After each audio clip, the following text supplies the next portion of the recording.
Greetings, fellow human. I hope you're having a fantastic-rifical day. My name is Barron, and in today's video, we're talking about this, the new Fuji X-T3. We're going to see if it's a good camera for you, or for me, or for your friends, or anybody who likes cameras. Let's go find out, yeah.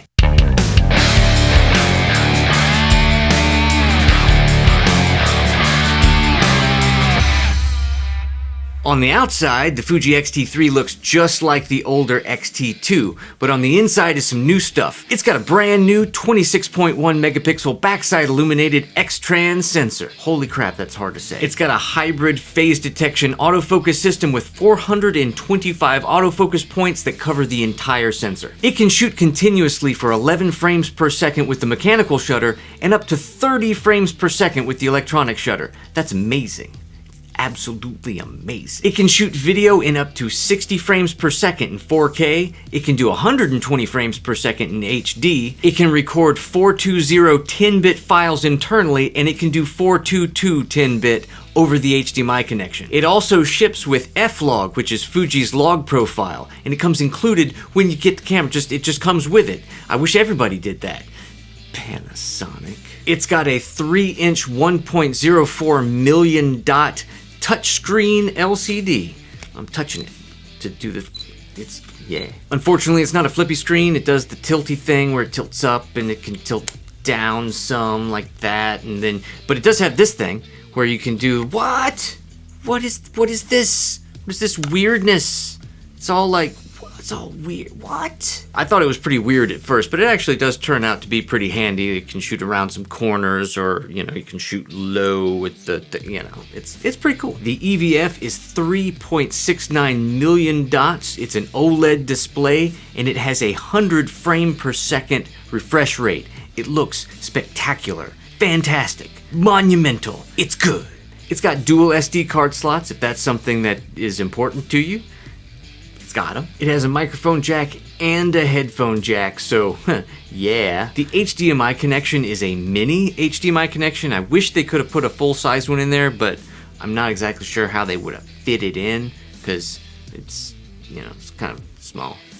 Itty-bitty guy. It has a USB-C connection, so it's actually, you know, modern and up-to-date and stuff. Plus, you can actually plug in a power bank to this guy, and it can charge your battery while you're using the camera. It won't actually power the camera off of that. I don't think the voltage is high enough, but it does charge your battery while you're using it, which can, you know, save your butt. We like butt saving. The entire camera is weather sealed for your protection, and it also has this little cool thing which you can actually take off this guy, which is the door to where the headphones and stuff go. So if you do put this on a cage and rig it up or something, this doesn't get in the way. That's pretty cool. Removable. The grip is decent. It's not great. It's not super deep. I actually prefer the XH1 over this guy, but this is substantial enough that I feel secure.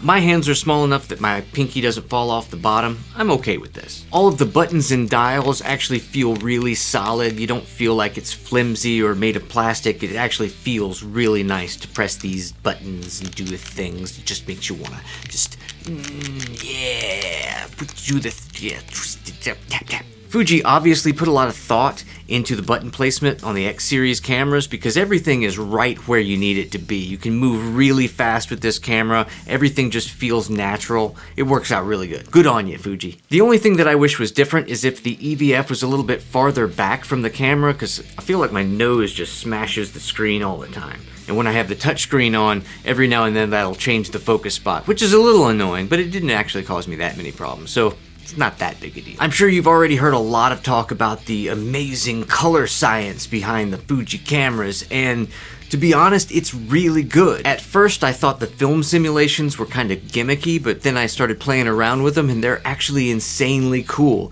My personal favorites are the classic chrome and the Acros. It just looks like film-ish. It's filmish, film-like. Filmalimiding-dongs. And just the JPEGs right out of camera are really, really nice. A little bit of tweaking in Lightroom on JPEGs, and I get the result that I want. The autofocus system on the X-T3 is a huge step forward over their previous models. It is ridiculously fast, lightning fast, like lightning, ka ka. That's not the sound that lightning makes. Tracking a subject in the continuous burst modes is actually pretty easy, and it works really good.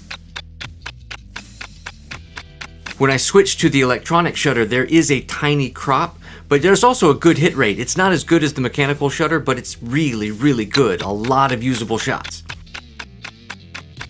I did get really annoyed with the buffering, however. Part of that was probably because I was using these little cards. If I had a faster card, that might have been a little bit better, but it did get on my nerves and it's something to watch out for. Using the electronic shutter is definitely an option, so if you're a wedding shooter or somebody else who wants to be quiet. I didn't run across rolling shutter in most of my tests, but I did see it a couple of times. But then again, I was testing for rolling shutter, so you might never actually see it.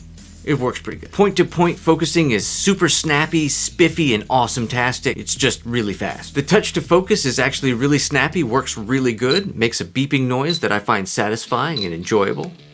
That's how I'm just gonna keep doing it. The weird thing about tap to focus is that the touchscreen is actually disabled when you actually get it out of the box. So you have to go into a menu and turn it on. I don't know why you wouldn't turn it on, but I guess it's cool that you can turn it off if you want to. In continuous autofocusing, you can use the eye detect system. It works really well. It's very accurate. It doesn't feel like an afterthought like with some other manufacturers. Canon! Sorry. The sensor resolution isn't that big a jump over the previous X-T2 model. However, with the backside illumination on this guy, you actually get better performance at high ISOs. I actually feel comfortable using this guy all the way up to 6400 ISO in a pinch. I'd probably hang out around 3200.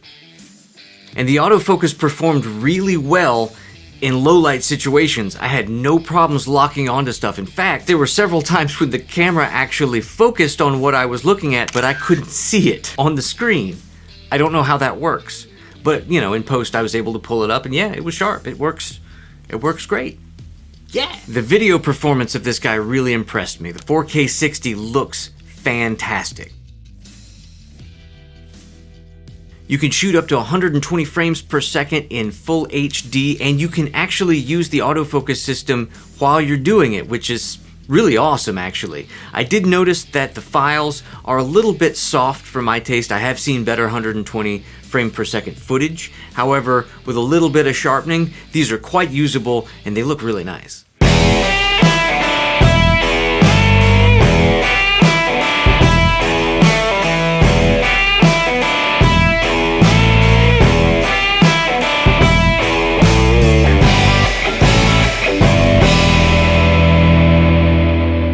It actually allows you to use face detection and the eye detection while you're shooting video, and that's really awesome. However, I did notice when I was shooting some stuff in crowds that if there are a lot of faces in the scene, it just kind of jumps around and tries to pick one. It doesn't really let you choose which one you want to track like the Canons do with the dual pixel. So in situations like that, you might want to use a different autofocus method or just focus manually, you know, like a real man or woman or alien or whatever you may be.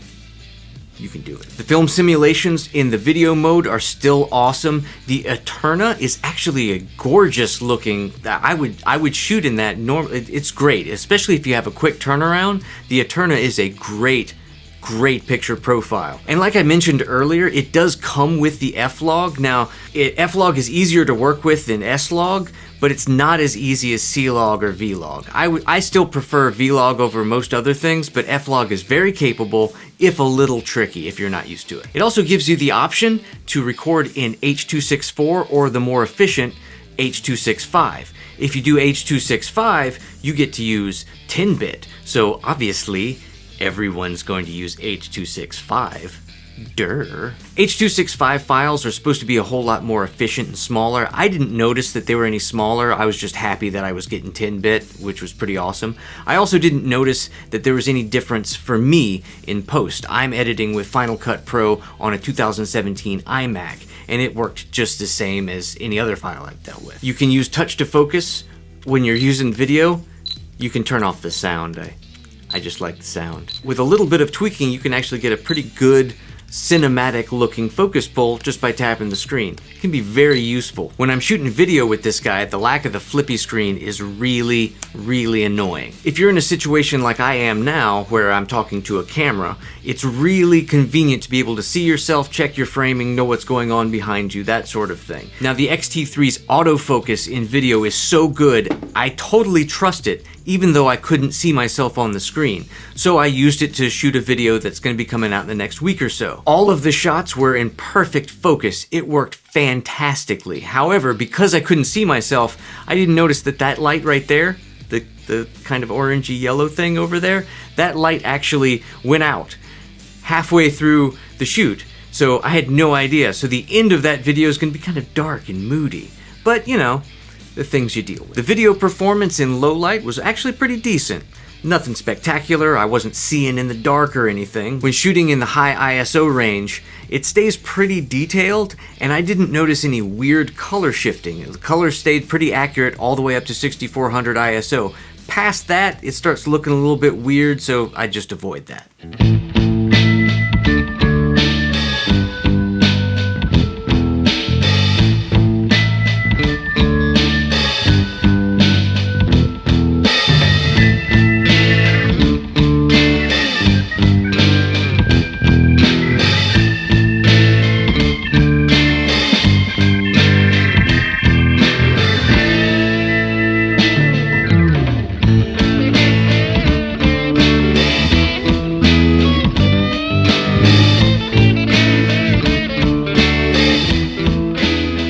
Overheating when shooting video with a mirrorless camera has been an issue for a lot of different cameras. Some of them are really bad. You get 10 minutes and it overheats, that kind of thing. Well, I shot a ton of video with this guy and I didn't notice any issues with overheating at all. It never gave me a warning. I just kept shooting and I was good. So, you know, your mileage may vary. Everybody has different circumstances. Maybe if it's really hot out, you might get it once, but I didn't notice any issue. It features Wi-Fi and Bluetooth connectivity. I found the Bluetooth connection to be super finicky, so I just turned it off and used Wi-Fi. Fuji's app worked really good if you're just going to be sending the photos from the camera to your phone so you can share them instantly or, you know, whatever it is you want to do. But using the app as a remote for the camera was a very frustrating experience. It seems to work okay if you're just going to be taking pictures, you know, you just want a remote trigger. That seems to work fine. It does override all of the camera settings, so you have to set everything up in the app, and you can still tap to focus on the screen using the app. However, if you want to use the app to remotely shoot video,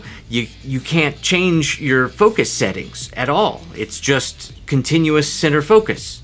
You can't tap the screen, you can't do anything. I also noticed that the video feed to the app was very stuttery and jumpy, which was a little bit disorienting, and I was only standing a couple of feet away, so just not a strong connection, I guess. All of the whiny, first world complainy pants problems aside, I feel confident in saying that this is the best APS-C camera on the market right now. I also feel confident in saying that as far as photos go, even though this is an APS-C size sensor, it can compete with the full-frame sensor A7 III, EOS R, and even the Nikon Z6. As far as video specs go, there's no real competition except for maybe the Panasonic GH5, and this guy is a good, solid video shooter. It's a great option if video is something that's important to you, especially since at the time of the recording of this video, this guy only cost $1,500, which is about $500 cheaper than the A7 III. The X-T3, unlike a lot of other cameras on the market right now, does not offer